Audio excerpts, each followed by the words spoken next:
Yo, j'espère que tu vas bien. Aujourd'hui, on se retrouve pour un nouvel épisode de Tips and Tricks. Je suis hyper contente de l'accueil qui a été fait à cette première vidéo avec Julie Fuchs, c'était vraiment trop cool. Moi j'ai adoré cette entrevue, j'ai adoré faire le montage, c'était vraiment trop chouette et hyper intéressant comme échange. Et puis aussi on a passé la barre des 500 abonnés sur la chaîne et je trouve ça vraiment trop cool. Donc voilà, merci pour ceux qui sont abonnés et qui viennent regarder les vidéos, c'est vraiment trop de la balle. Et si tu n'es pas abonné, je crois que tu peux cliquer à droite ou à gauche et t'abonner, voilà, ça me ferait très plaisir. Voilà, donc aujourd'hui on se retrouve dans un nouvel épisode et dans une volonté de varier un peu les profils, de pas avoir que des chanteurs très confirmés, qui ont déjà qui ont une sublime carrière. Je souhaitais aussi accueillir des gens qui ont un profil un peu moins, qui sont moins avancés dans leur carrière, qui sont peut-être encore un peu étudiants, qui sont en académie ou ce genre de choses. Et évidemment, j'ai pensé à mon amie Marine Chagnon, une superbe mezzo-soprano qui est actuellement à l'Académie de l'Opéra de Paris et qui a déjà quand même pas mal d'expérience. Voilà, donc je me suis dit que c'était vraiment super d'avoir quelqu'un qui est plus proche aussi des auditions, d'entrer dans le métier en fait, voilà, qui va pouvoir nous donner plus cette expérience d'entrer dans le métier. Donc on va l'appeler, j'ai trop hâte, ça me fait super plaisir de faire ça avec elle. Et voilà, à tout de suite.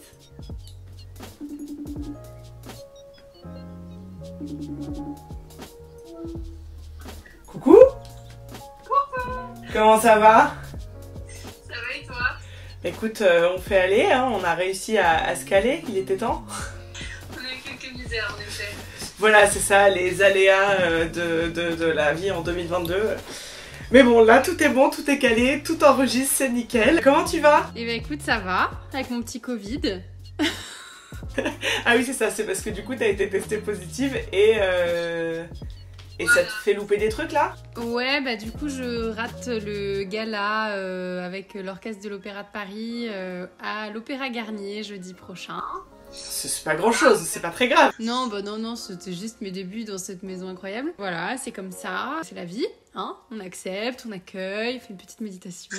Plus sérieusement, comment tu te sens avec tout ça? Je me sens plus triste que malade. On est énormément à avoir vécu ce genre de choses ces 2 dernières années. Après, je m'estime extrêmement chanceuse dans cette période de pandémie d'avoir autant travaillé déjà. Je pense que je suis vraiment pas à plaindre.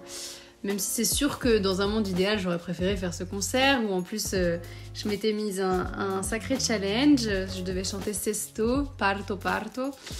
Et voilà, donc c'est pas grave, ce sera peut-être pour l'année prochaine. Et du coup là, parce que toi donc t'es encore au CNSM mais t'as bénéficié d'une année un peu de transition, c'est ça à cause du Covid? Comme on a été les masters touchés, enfin tout le monde d'ailleurs, mais nous on était sur notre master 1 quand le Covid est arrivé et il nous a bien mangé la moitié de notre master. Le CNSM a fait un truc assez incroyable. Ils ont réussi à trouver des financements pour que en fait on puisse avoir une sorte de master 3, donc on a simplement nos cours de chant et nos cours de chef de chant, mais ce qui est déjà essentiel pour nous. Et donc de repousser notre prix à l'année suivante. Donc je passerai mon prix en juin prochain. Et entre temps, j'ai passé les concours des Opéra Studio parce que je ne savais absolument pas que j'allais avoir ce Master 3 possible au CNSM. Et donc je suis rentrée à l'Académie de l'Opéra de Paris. Et du coup, j'ai eu beaucoup de chance parce que du côté du CNSM comme du côté de l'Académie, ils ont trouvé un terrain d'entente pour me permettre de profiter des deux. Donc c'est vrai que c'est extrêmement incroyable, idéal.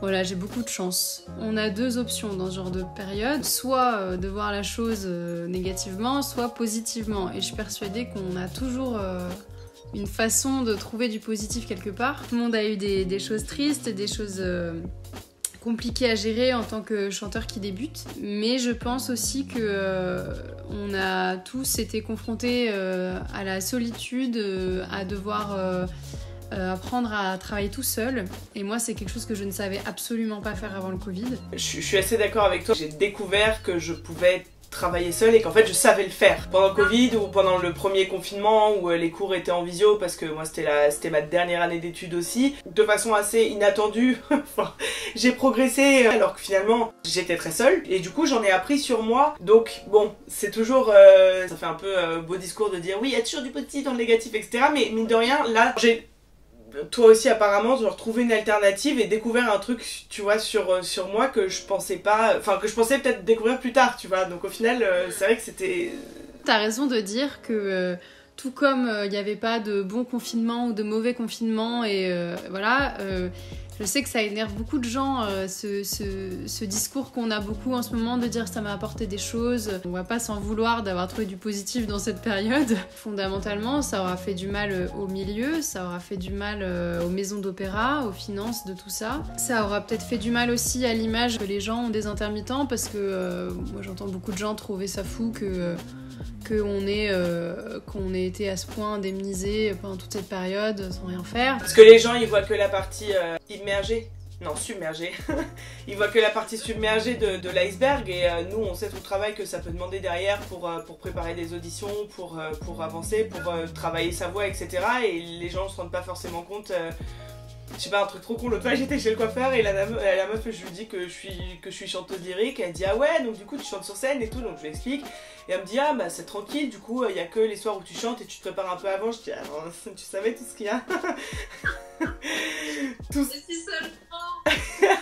Mais après tu vois, comme plein de métiers, mais quand je lui ai dit que l'hygiène de vie d'un chanteur, elle était assez comparable à celle d'un sportif de haut niveau, elle avait du mal à me croire, et du coup quand je lui ai expliqué tout ce qui était genre bah tu vas me dire après toi justement si c'est quelque chose qui t'impacte, mais tout ce qui est régime alimentaire, hygiène de vie en termes de rythme de sortie, etc.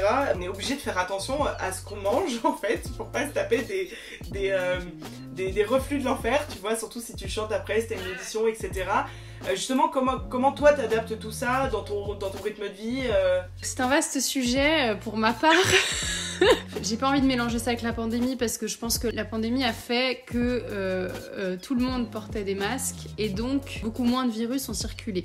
Si j'éloigne la pandémie de mon bien-être, n'est-ce pas, de chanteuse, moi j'ai mis énormément de temps à le trouver parce que j'ai un corps qui est pas idéal pour chanter. Je suis partie avec plein de béquilles. C'est des choses qui se disent pas trop, mais bon, moi j'assume totalement. Et donc malheureusement à cause de ça, je tombais malade tout le temps. Je m'en sortais pas, ça a duré 2 semaines. Et donc j'ai commencé un peu à douter de mes capacités à faire ce métier. Parce que j'avais la sensation de travailler beaucoup, de faire tout ce qu'il fallait pour y arriver, de mentalement avoir très envie de faire ça. Je comprenais pas pourquoi à chaque fois que j'avais quelque chose d'important qui arrivait, je tombais malade alors que j'avais très très envie de faire cette chose. Donc j'ai compris au bout d'un moment que mon corps et mon esprit n'étaient qu'un.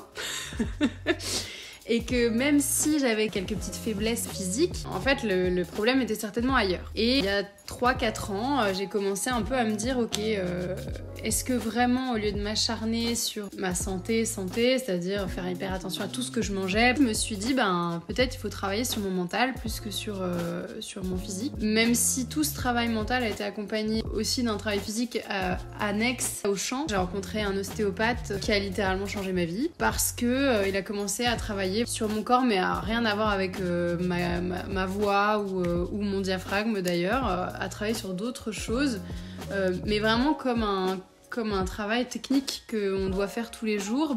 Toutes les 3 semaines, moi je vais le voir. Et de voir en fait que déjà ça a changé un peu les choses sur ma santé en général, j'ai commencé à me dire ok, est-ce qu'il faut pas pousser un peu plus loin et travailler aussi sur mon mental. J'ai commencé à faire de l'hypnose. Quand j'ai commencé mes premières séances, je sortais de là en me disant bon ok, en fait je fais tout pour me saboter vu les conclusions que j'avais avec la personne qui me le faisait. Ce qui expliquait aussi, et ça je trouve qu'on n'en parle pas souvent, je travaillais mais je travaillais pas bien, je travaillais pas efficacement. J'avais l'impression que je travaillais ma voix, mais en fait je chantais et je me fatiguais, et puis à la fin quand j'y arrivais plus, j'arrêtais et je me disais bon voilà, j'y arrive plus, donc je suis nulle. Ça c'est important de le souligner parce que je pense que ça arrive à vraiment beaucoup de monde. En fait c'est pas forcément évident de trouver une méthode de travail qui est efficace pour nous, et surtout dans laquelle ça va être un cercle vertueux. En fait on va se sentir avancer, et autour de moi mes amis chanteurs,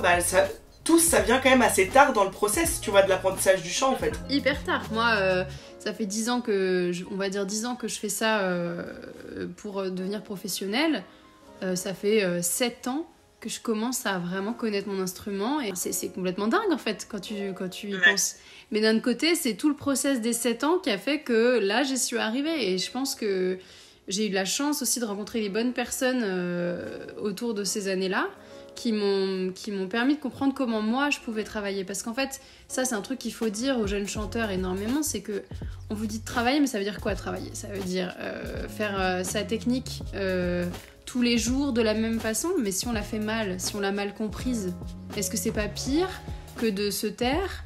Mais par contre, peut-être de faire comme moi je fais en tout cas, et ça n'est propre qu'à moi, mais par exemple d'écouter mes cours de chant en boucle. J'ai toujours mes AirPods dans les oreilles et j'écoute mon cours et j'écoute comment ça change le son, la commande technique qu'on m'a donnée. Et en fait, ma méthode de travail, elle est tellement comme ça que maintenant, quand j'écoute mon cours, je ressens physiquement en fait ce qui se passe. Et donc c'est beaucoup plus facile pour moi après d'appuyer sur le bouton quand je chante et que ça fonctionne, parce que c'est une sorte de système de perception que j'ai mis en route par l'oreille, mais qui maintenant réagit physiquement à ça. Et je travaille 1000 fois mieux en me taisant qu'en chantant. Voilà. Ouais. Et ça, il n'y a pas beaucoup de gens qui le disent, mais... Bah bien sûr, c'est un travail à table qui est indispensable et je pense aussi que quand tu commences à chanter, tu vois, tes premières années au conservatoire, t'as tellement envie de juste chanter que t'es prêt à genre faire un espèce de pas de géant au-dessus de ta partition et te dire bon, ce qu'elle raconte, bah c'est pas grave, si les nuances, bon oui on les regarde vite fait, mais...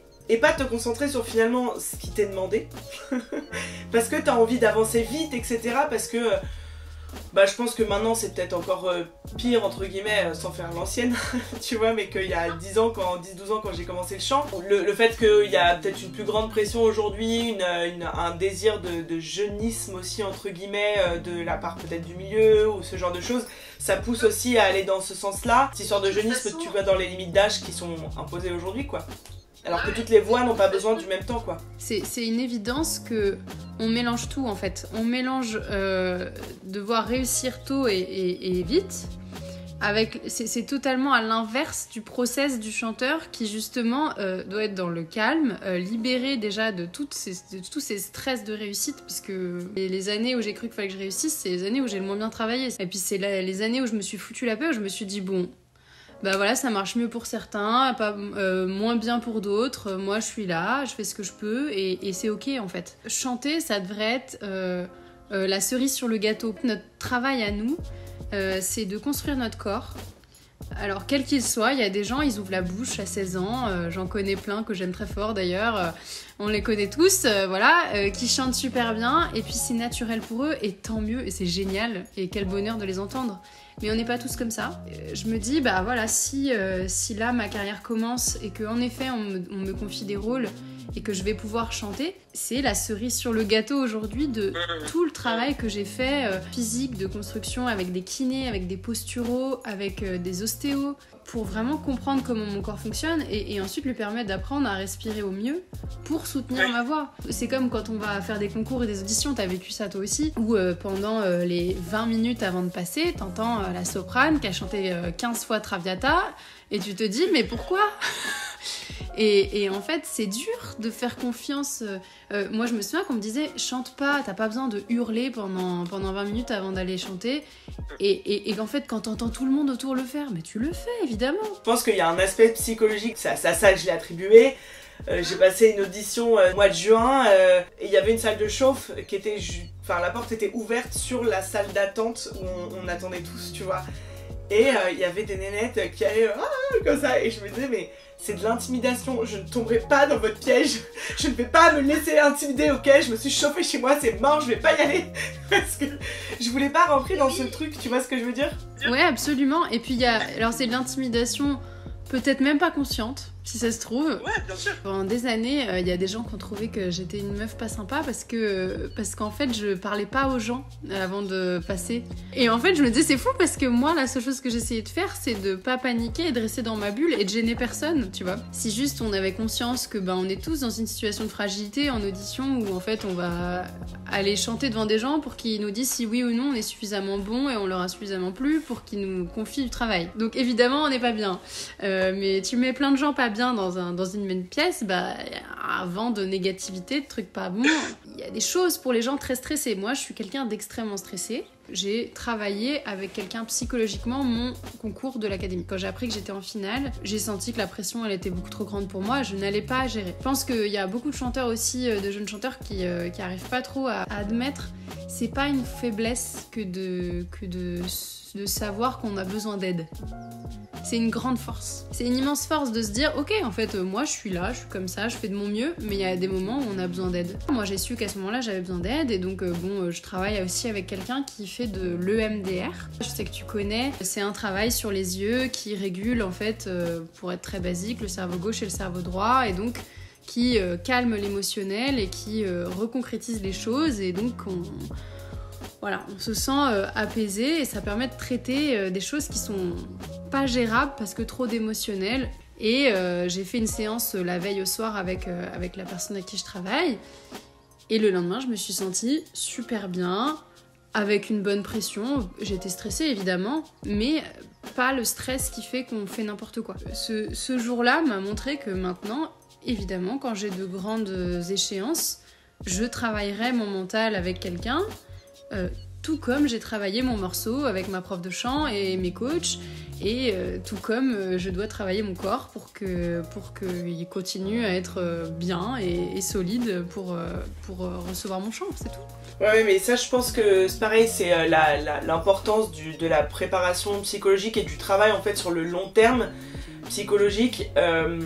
Qu'on ait vécu des traumas avérés ou pas, parce que parfois on vit des traumatismes et en fait on s'en rend pas du tout compte, ce sont des traumatismes, mais il est, je pense, fondamental pour le travail qu'on va faire dans la mesure où en fait on va transiter en permanence avec des gens qui eux aussi ont des bagages et pour éviter que... Parce que chacun a ses petites réactions émotionnelles, tu vois. Moi c'est un truc sur lequel, pareil, depuis ça va faire 3 ans maintenant que je fais un travail sur moi pareil avec de l'EMDR et c'est efficace parce qu'en fait c'est pas juste tu règles, tu penses une plaie, c'est qu'en fait tu te découvres aussi en fait, tu te comprends et comme on le disait tout à l'heure, se comprendre le corps mais aussi comment notre tête elle fonctionne pour apprendre à se gérer ne serait-ce que dans l'apprentissage d'une partition pour être plus efficace. Comprendre comment ton cerveau il va résister à cette pression là. Toi qui es en train de préparer ton premier rôle, tu prépares Popée. J'imagine que ce travail là aussi doit t'aider dans ton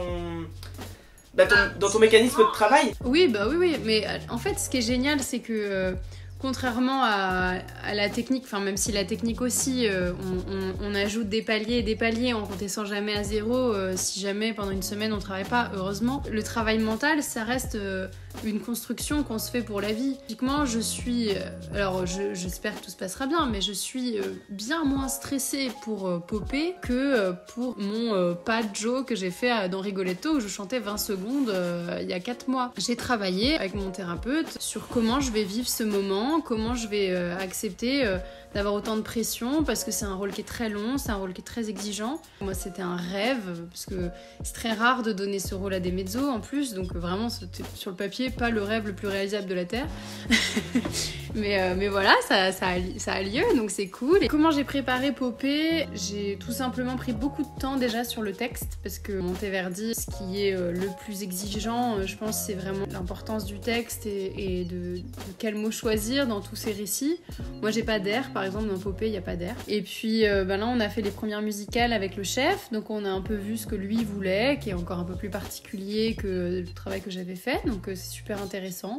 Bon après évidemment Popée c'est un premier rôle, c'est à l'Opéra de Dijon et au Théâtre de l'Athénée, donc des très jolies salles, dont une qui est chez moi. Évidemment, je suis stressée. Je sais pas trop qui est la personne qui serait pas stressée dans ces conditions-là. Avant, quand j'étais très stressée et que ça marchait pas, ce que je faisais dans le fond, j'avais jamais soit assez travaillé, soit bien travaillé. Ça, c'est une leçon de maturité, n'est-ce pas? Heureusement que la vieillesse apporte certains trucs.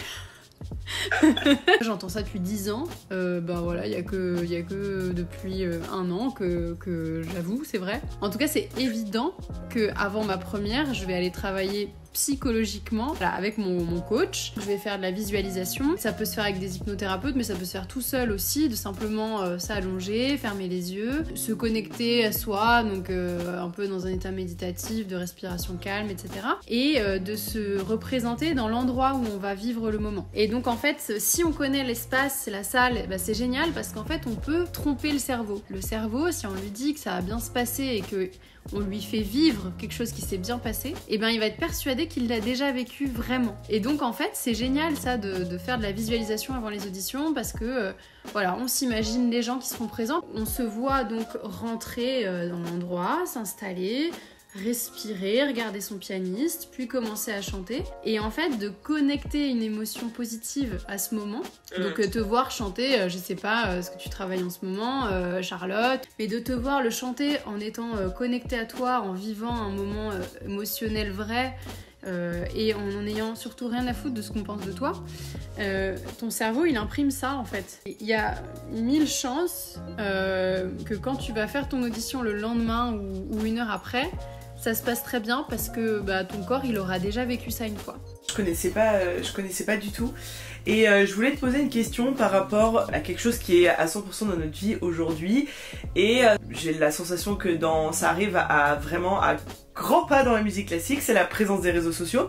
Dans mon métier de photographe, moi ça fait longtemps que je publie sur les réseaux sociaux, mes trucs de mes photos, mes machins, qu'il y a les mannequins, etc. Mais j'ai l'impression qu'aujourd'hui, pour la musique classique, on est dans cette même mouvance de communication, de montrer ce qu'on fait, etc. Et c'est vrai que parfois, personnellement, ça m'angoisse un peu de voir tous ces gens qui font des milliers de trucs, toutes les auditions, audition time et tatati et tatata.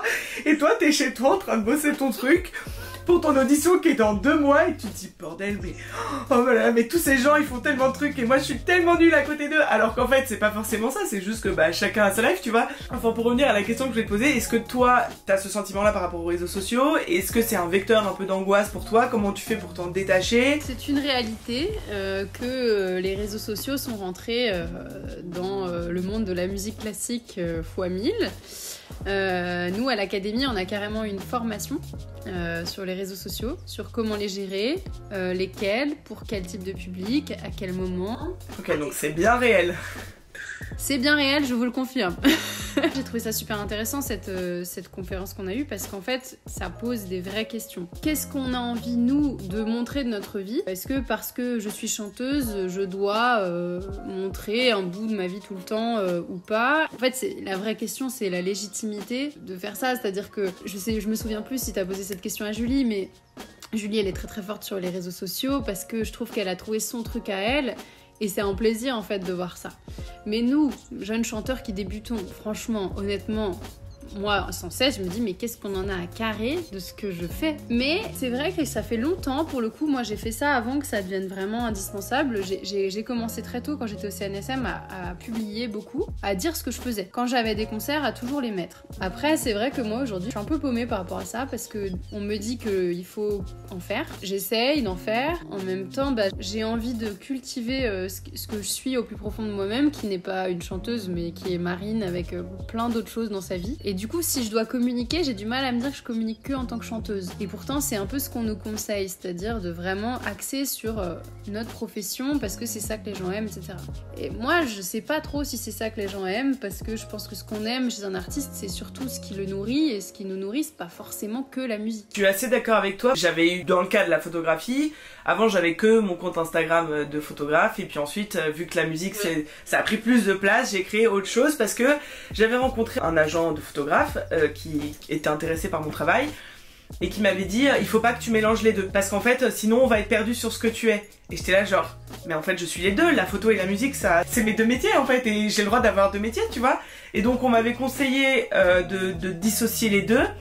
Et en même temps j'avais discuté avec une journaliste d'un magazine de mode assez pointu qui m'avait dit en même temps c'est hyper important de poster un peu des trucs sur soi et de poster ses inspirations, etc. pour qu'on voit un peu qui t'es, pour qu'on cible un peu, parce qu'il y a un côté affect aussi dans un artiste, il n'y a pas que ce qu'il fait, tu vois. Nous au CNSM on a une prof de théâtre qui est absolument géniale, qui s'appelle Emmanuelle Cordoliani, qui pendant le confinement nous a trouvé des solutions pour qu'on travaille quand même. Elle nous a proposé de vivre des moments des opéras qu'on travaillait, de réfléchir à une action dans l'opéra qui a lieu et de la vivre réellement dans notre vie du quotidien. En fait, connecter notre vie quotidienne à notre personnage. Ça mélange notre personnalité vraiment avec le personnage qu'on va incarner.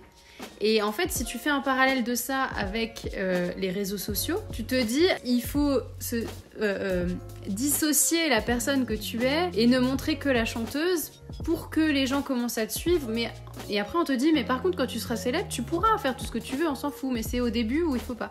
C'est très particulier de comprendre comment ça fonctionne. C'est un vrai sujet, ces réseaux sociaux, comment les gérer. Et il y a une autre pression qui est réelle et qu'il faut toujours avoir à l'esprit, c'est qu'on ne montre jamais ce qui va pas dans nos vies. Dans les réseaux, t'as l'impression que les gens ont des vies extraordinaires, qu'ils sont jamais malades, ils ont jamais de choses graves dans leur vie.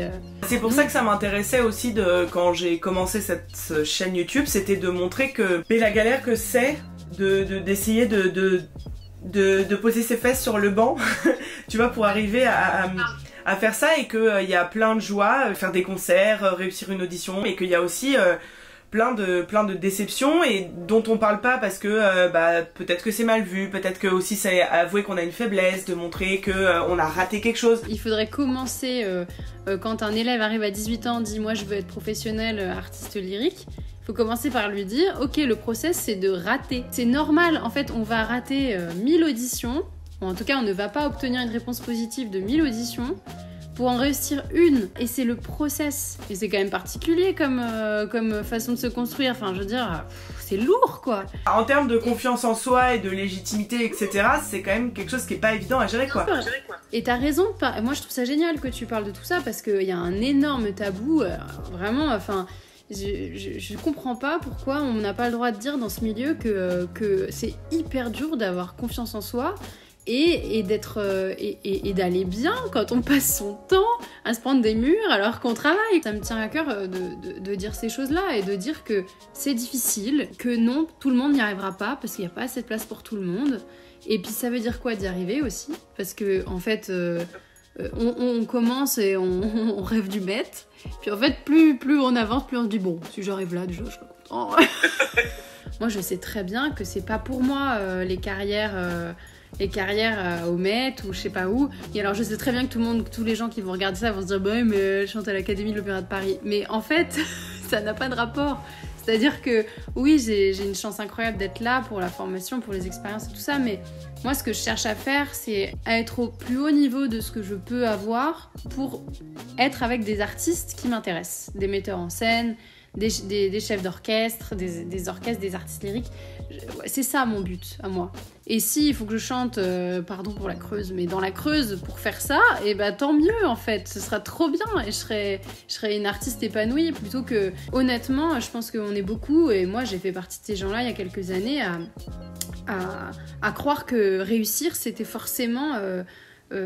être au plus haut de tout, mais si t'es au plus haut de tout en t'étant oublié toi-même et en étant malheureux dans ta vie, en étant parfois seul, parce qu'il faut aussi parler des concessions qu'on fait dans nos études. Il y a plein de choses qu'on peut pas faire, et tant mieux, parce que au final, quand tu regardes le truc, ce ne sont que des choses qui sont saines qu'on fait, et donc finalement on se fait beaucoup de bien à notre corps de faire ce process-là. Donc c'est une joie, mais ça a un prix quoi. Oui, non, c'est sûr. Si on devait résumer tout ce qu'on s'est dit là, dans un espèce de conseil global, je crois que ce que je retiens, c'est un processus de connaissance de soi-même, ce qui rejoint d'ailleurs ce que Julie avait dit aussi, de connaissance de soi et de connexion à soi-même et d'un travail... corporel, mais sur soi-même, pas genre technique, tu vois, mais genre vraiment un travail sur comment fonctionne ton corps. Avec soi-même. Ouais. Ah si, je voulais poser une question, j'ai oublié. C'était la question du répertoire. Ouais. Est-ce que toi, ça a été un petit parcours du combattant? Qu'est-ce que ça a été pour toi? Alors, moi, ça a été n'importe quoi. Mais ça a été n'importe quoi de moi-même, déjà, de moi avec moi-même. C'est-à-dire que mon premier cours de chant, j'ai chanté Samson et Dalila. Donc j'ai tout compris à la vie. Et après, le deuxième cours, je crois que j'ai apporté Carmen. Voilà, évidemment, tu vois. Bon, j'ai commencé mezzo. J'ai chanté, 4 ans mezzo. Et puis la technique venant, etc., on découvre un peu mon aigu, difficile, aigu très difficile, très douloureux pour moi, mais qui s'entend facile. Ça a son importance. Et tout le monde me dit ah, t'es soprano lyrique, c'est sûr, soprano lyrique, hein, c'est fantastique, soprano lyrique. Ok. Et donc c'était l'année où je suis partie en Allemagne en Erasmus. Et ils ont confirmé le diagnostic de la soprane, n'est-ce pas? Donc là, qu'est-ce que tu chantais par exemple? Déjà, il faut savoir que j'ai chanté blanche. Je me débrouillais parce que comme j'étais pas bien physiquement, bah, je chantais les Iphigénies, mais c'était beaucoup trop tôt. C'était trop lyrique en vrai. Elvira peut-être un peu, mais pareil, tendu, pas le grand air. Je chantais Akimidi Chemai parce que le reste c'était pas possible. Quand je suis rentrée en France et que j'ai retrouvé ma prof, qui est toujours ma prof, on s'est dit bon, bah voilà, hein, on a fait le tour des choses, on a tenté, ça marche pas, on va revenir au bon mezzo aigu que je suis. Et ça c'était il y a 6 ans, mais encore aujourd'hui, il y a des gens qui m'entendent soprano, des gens qui m'entendent mezzo lyrique, parce que je ne suis pas non plus. En fait, le problème, c'est que la technique évolue tellement, que les chanteurs sont tellement de plus en plus bons et de plus en plus tôt efficaces avec leur instrument techniquement, que du coup, on voit que les voix longues, en fait, c'est pas si rare que ça, il y en a plein. On peut toucher un contre-ré en vocalise, bon, je peux pas le tenir, mais je peux le toucher, c'est pas pour ça que je suis soprano. Et en fait on confond la couleur et l'ambitus. Moi ce que j'ai à dire sur le répertoire c'est qu'est-ce que toi, et ça revient à toute notre conversation depuis le début, qu'est-ce que toi tu sens? Et moi depuis le début je me sens mezzo. Alors oui, j'ai un brillant en fait dans l'aigu qui peut donner l'impression d'une soprane, et tant mieux. Et j'ai envie de te dire, si un jour je peux aller voir les rôles de soprane que j'adore, mais je serais ravie. Donc cultive ce que tu es. Moi je suis une mezzo avec un aigu qui sonne soprane. Bah ça y est, je l'ai accepté. Ouais. Tout le monde aura toujours un avis sur la question. Là, l'importance du coach, de la personne qui te connaît vraiment, qui a les oreilles et qui connaît ta voix et qui sait si tu te fatigues ou pas, elle est essentielle quoi. Il faut une team. Une de mes profs de chant elle dit moi je suis garagiste. Tu vois? Ouais, oui, elle fait de la mécanique. C'est ça. D'avoir mon petit garage, tu vois. Et quand j'ai besoin, bah, je vais voir tel mec qui fait cet outillage là, puis je vais voir l'autre, et puis machin. Et puis pas que de la technique aussi, mais d'avoir des chefs de chant, d'avoir... Enfin voilà. Et c'est une bonne recette de gâteau quoi. Si t'as tous les bons ingrédients, et puis que toi t'as bien suivi le truc en restant toi-même et en regardant pas à côté, parce que sinon t'éclabousses tout. En résumé, connaissez-vous vous-même, encore une fois. Donc bah Marine, merci pour ce temps. C'était trop chouette. Ah si, je voulais juste dire un truc. Quand on est fatigué, la bromélaïne, c'est la vie. C'est l'actif de l'extranase, mais qu'on peut trouver en gélule directement. Alors faut pas faire n'importe quoi avec la posologie, je suis pas médecin. Ça fait dégonfler, donc quand on a des gonflements, et de même quand on a ses règles. C'est quelque chose qui fait dégonfler aussi, et qu'on peut prendre même en prévention si jamais on a une audition. Voilà un petit truc qui est assez... Enfin moi, qui change ma vie. Et le MDR. Merci beaucoup Marine, c'était vraiment trop chouette et je t'embrasse très fort et à très bientôt. À très bientôt et bon courage à tous les jeunes chanteurs qui vont découvrir ce métier merveilleux si on le fait de façon sereine et apaisée. Allez, gros bisous. Bisous bisous, ciao ciao. C'était trop chouette, je suis super contente d'avoir fait cet échange avec Marine. C'est un petit peu long mais en fait il y avait plein de choses à dire, donc j'espère que ça t'a plu, j'espère que ça t'aura peut-être apporté des billes, donné des billes.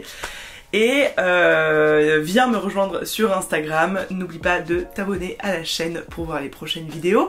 Et je te dis à très bientôt, merci d'avoir regardé. Ciao!